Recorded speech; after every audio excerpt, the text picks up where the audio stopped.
खरं तर संतोष देशमुख यांच्या पत्नीचा पराभव म्हणजे योग्य नाही तो त्या गोष्टी, परंतु तिथं काय झालं होतं.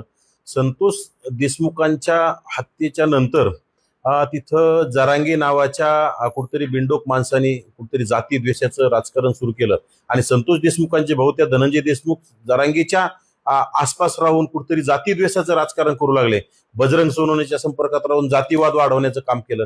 त्यामुळे गावगाड्यात काय तिथं काही एकटा मराठा समाज नाही, तिथं बहुजन समाजातले सर्व लोक राहतात आणि लोकांनी कुठतरी विकासाला महत्व देण्याचं काम केलं असेल. जाती द्वेषाला लोक कंटाळून गेले असतील.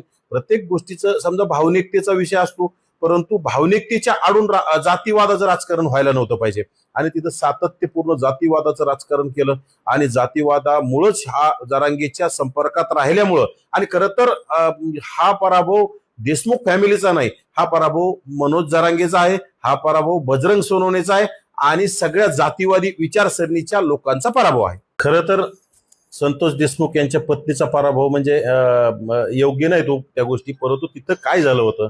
संतोष देशमुखांच्या हत्येच्या नंतर तिथं जरांगे नावाच्या कुठतरी बिंडोक माणसाने कुठतरी जाती द्वेषाचं राजकारण सुरू केलं आणि संतोष देशमुखांचे भाऊ त्या धनंजय देशमुख जरांगेच्या आसपास राहून कुठतरी जाती द्वेषाचं राजकारण करू लागले.